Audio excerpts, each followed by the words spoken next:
പ്രിയപ്പെട്ടവരെ, ബൈബിൾ വീണവരുടെയും വീണുപോയവരുടെയും കണക്ക് കൂട്ടലുകളിൽ തെറ്റിയവരുടെയും ചരിത്രമാണ് പഠിപ്പിക്കുക. തീർച്ചയായിട്ടും നമ്മൾ വീണുപോയാൽ താങ്ങാൻ ആരെങ്കിലുമൊക്കെ ഉണ്ട് എന്ന് പലപ്പോഴും നമ്മൾ വിചാരിക്കാറുണ്ട്. പക്ഷേ ഈ ലോകത്ത് സ്വന്തവും ബന്ധങ്ങളുമൊക്കെ നമ്മുടെ ഒരു പ്രശ്നം വരുമ്പോൾ, ഒരു പ്രതിസന്ധി വരുമ്പോൾ, നമ്മുടെ ജീവിതത്തിൻ്റെ കണക്കൂട്ടലിൽ പിഴയ്ക്കുമ്പോൾ നമ്മെ താങ്ങുവാനും ചേർത്ത് പിടിക്കുവാനും അവരൊക്കെ ഓടി വരുമെന്ന് പലപ്പോഴും നമ്മൾ പ്രതീക്ഷയോടുകൂടെ കാത്തിരിക്കാറുണ്ട്. ചിലപ്പോൾ ആ പ്രതീക്ഷയോടുകൂടി നമ്മൾ അവരുടെ അരികിലേക്ക് പോകാറുണ്ട്. ഒരിക്കലും നമ്മെ ചേർത്ത് പിടിക്കുവാനായിട്ട് അവരാരും തയ്യാറായിട്ടുണ്ടാകില്ല. കാരണമെന്ന് പറയുന്നത്, സ്വന്തങ്ങളും ബന്ധങ്ങളും എന്ന് പറയുന്നത് കയ്യിൽ കെട്ടിയ ഓടാത്ത വാച്ച് പോലെയാണ്. സ്വന്തങ്ങളും ബന്ധങ്ങളും എന്ന് പറയുന്നത് കയ്യിൽ കെട്ടിയ ഓടാത്ത വാച്ച് പോലെയാണ്. കയ്യിൽ വാച്ചുണ്ടോ എന്ന് ചോദിച്ചാൽ വാച്ചുണ്ട്. അതുകൊണ്ട് പ്രയോജനമുണ്ടോ എന്ന് നോക്കിയാൽ അത് പ്രയോജനമില്ല. അതുപോലെയാണ് സ്വന്തക്കാരും ബന്ധുക്കളും. കൂടെയുണ്ട് എന്ന് പറയും, പക്ഷേ ഉപയോഗമില്ലാത്ത, ഉപയോഗശൂന്യമായ ബന്ധങ്ങളെപ്പോലെ അകന്നു മാറി ചില ദുഃഖങ്ങളിലും ദുരിതങ്ങളിലും പ്രയാസങ്ങളിലും പ്രശ്നങ്ങളിലും തളർന്നു വീഴുമ്പോൾ ഒരിക്കലും ചേർത്ത് പിടിക്കാൻ ആരും ഉണ്ടാകില്ല. തീർച്ചയായിട്ടും യേശുവിൻ്റെ ജീവിതത്തിലും അത് തന്നെയല്ലായിരുന്നു.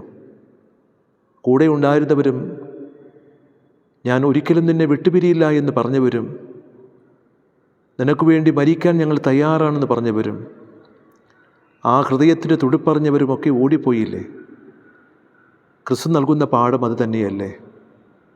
ഈ ലോകം നൽകുന്ന പാഠവും ക്രിസ്തു നൽകുന്ന പാഠവും അത് തന്നെയാണ്. കാരണം എല്ലാവരും നമ്മളെ വിട്ടുപേക്ഷിച്ചു പോകും.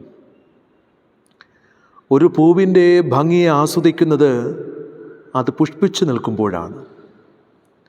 ഒരു പൂവിൻ്റെ ഭംഗി ആസ്വദിക്കുന്നത് അത് പുഷ്പിച്ച് നിൽക്കുമ്പോഴാണ്. വാടിയ പൂവിനെ ആരും ആസ്വദിക്കാറില്ല. അതുപോലെയാണ് നമ്മുടെ ജീവിതവും.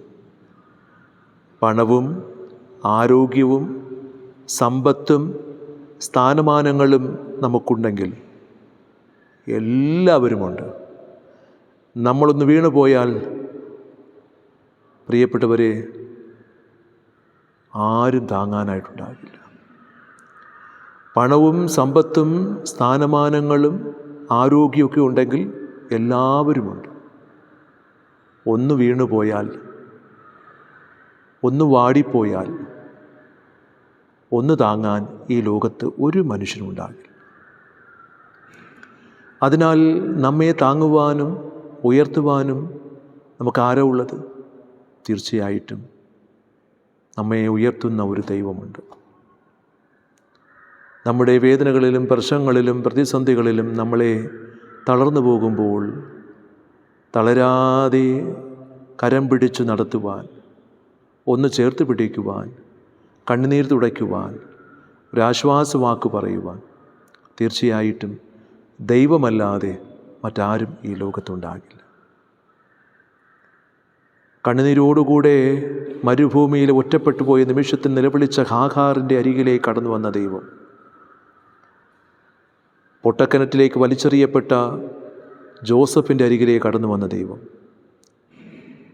ചെളിക്കുണ്ടിലേക്ക് വലിച്ചെറിയപ്പെട്ട ജെറമിയയുടെ അരികിലേക്ക് കടന്നു വന്ന ദൈവം, സിംഹക്കുടിയിലേക്ക് വലിച്ചെറിയപ്പെട്ട ദാനിയേലിൻ്റെ അരികിലേക്ക് കടന്നു വന്ന ദൈവം,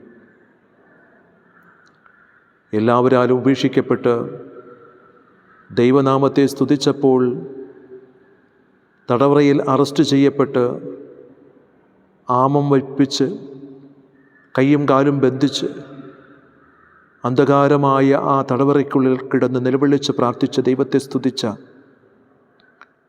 പത്രോസിൻ്റെയും സീലാസിൻ്റെയും അരികിലേക്ക്, പൗലോസിൻ്റെ അരികിലേക്ക്, പ്രിയപ്പെട്ടവരെ, നമ്മുടെ രോദനം കേൾക്കാൻ ഒരു ദൈവമുണ്ട്. നമ്മുടെ പ്രശ്നങ്ങളിലും പ്രതിസന്ധികളിലും നമ്മെ ചേർത്ത് പിടിക്കാനായിട്ടൊരു ദൈവമുണ്ട്. ആ ഉപേക്ഷിക്കാത്ത ദൈവം, ഒരിക്കലും തള്ളിക്കളയാത്ത ഒരു ദൈവം നമുക്കുണ്ട്. അതുകൊണ്ട് ജീവിതത്തിൻ്റെ ഒറ്റപ്പെടലിലും ജീവിതത്തിൻ്റെ നിരാശയിലും ജീവിതത്തിൻ്റെ പ്രതിസന്ധികളിലും ജീവിതത്തിൻ്റെ ദുഃഖങ്ങളിലും തളർന്നു പോകാതെ നമുക്ക് ദൈവത്തെ മുറുകെ പിടിക്കാം. യാക്കോബ് ദൈവത്തെ മുറുകെ പിടിച്ചതുപോലെ നമുക്കും ദൈവത്തെ മുറുകെ പിടിച്ച് പ്രാർത്ഥിക്കണം. ദൈവമേ, എന്നെ അനുഗ്രഹിക്കാതെ അങ്ങ് കടന്നു പോകരുതേ എന്ന്. ദൈവം നമ്മെ അനുഗ്രഹിക്കട്ടെ.